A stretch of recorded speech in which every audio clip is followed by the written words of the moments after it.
Community Chat. Oh, welcome back, folks. 50 after the hour. And like I mentioned, as advertised, we have the Hollywood Hemptress, Tere Joyce, in the house with us. How you doing, Tere? I am doing great. People love you.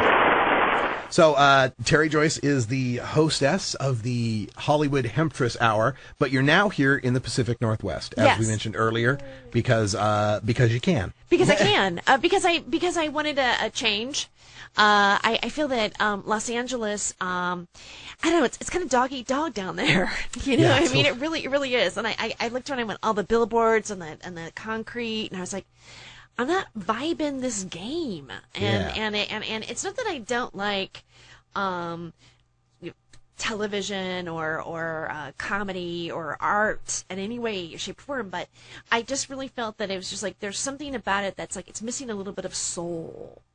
Yeah. And so I moved to Portland. So there's soul here in Portland, then. I feel that there is. I mean, there's more trees, you know. And I guess maybe I'm just more like people. I'm turning into like a hippie. People are like, oh, I want to tug some trees, and maybe go vegan. Drop some acid. I want to be accepted for who I am anywhere.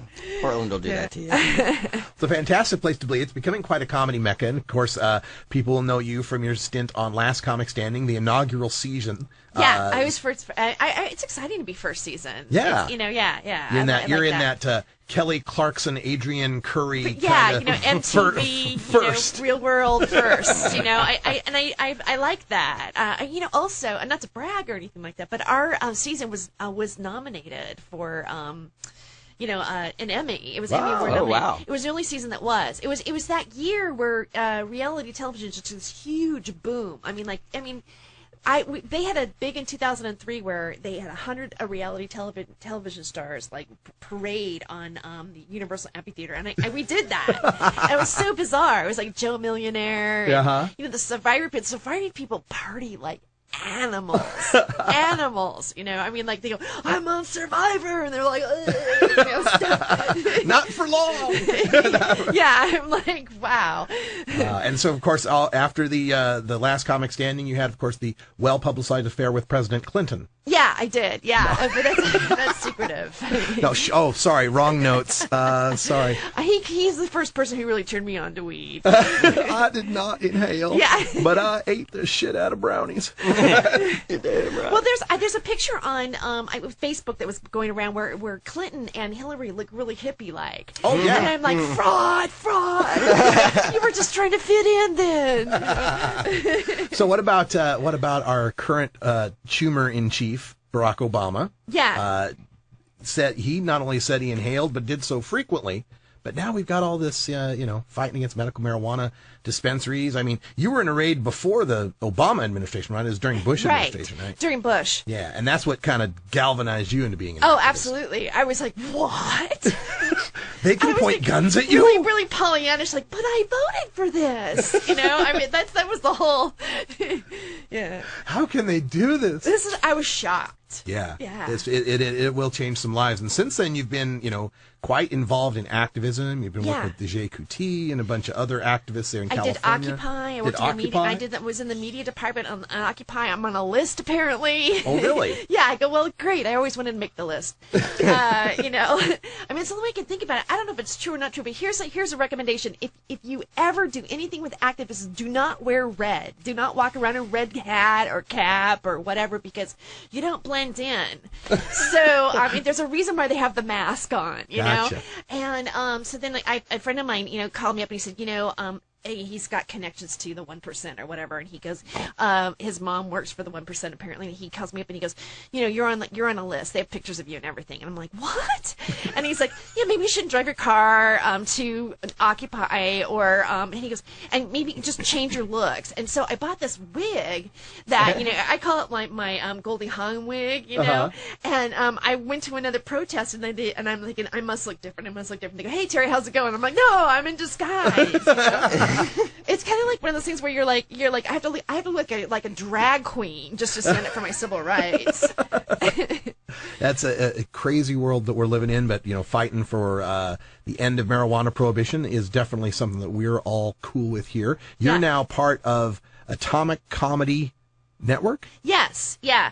It was, my friend Michael Jenkins. He's a comedian and has worked, in the industry a lot, and also like as a booker for an agency called Tribble Run.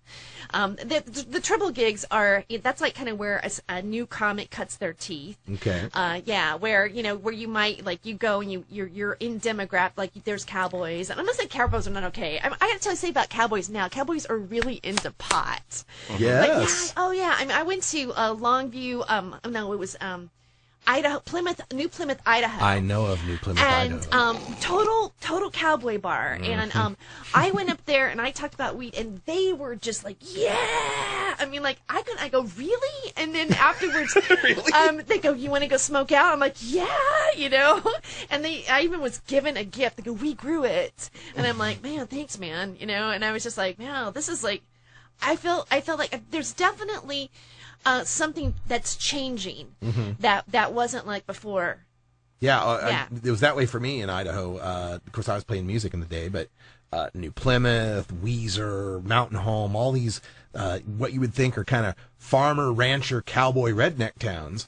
Substantial number of tokers there, and not the people you would think would be tokers. I mean, I guess that's the lesson, though, is that who you think could be tokers is never who you think, because we're everybody. I'll tell you a place that doesn't is Grants Pass. No. Okay?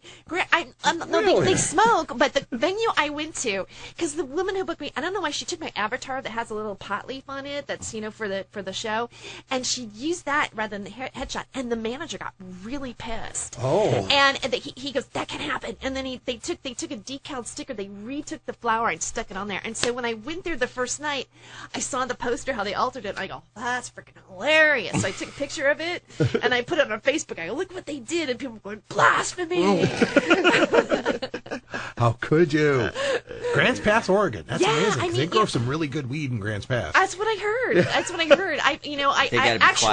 I ended up like, I was sitting there though, when somebody after the show came up, I was sitting there talking, I go, man, I smell bud right now. Why? And I looked down and he had set like a big old freaking fat joint right there in front of me, like at the table after the show.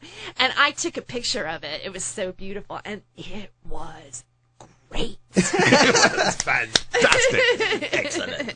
Now, we were just talking with Danny Danko about indicas and sativas, and one thing I've noticed is once you get past about San Jose, after you're heading south, you get past about San Jose, you're in OG Cushland. You're in Cushville, right? Uh-huh. And when you head north, once you get past about Eugene, you're now in kind of sativa land up here in the Pacific Northwest. Have you found that with the weed you've been smoking? Is it more heady weed up here in the Northwest? I think that's what. See, I first started smoking weed really in the Northwest. Oh, okay. Mostly, I mean, like, not that I hadn't done it in my lifetime before, but it wasn't until I started like hanging out in the comedy scene here that I go, wow, these comics smoke a lot of weed. And I would tell people, and I started getting used to it, like sort of liking it. Uh-huh. And then I come back up here again, and I go, well, I'm just going to surrender to it. I'm going to be smoking weed, And when in Rome, surrender. And so I guess that now that you've mentioned it, that's the kind of weed I like. So when I went down south, or when I go home, or wherever in other parts, that's what I always ask for. I want a sativa or a sativa hybrid.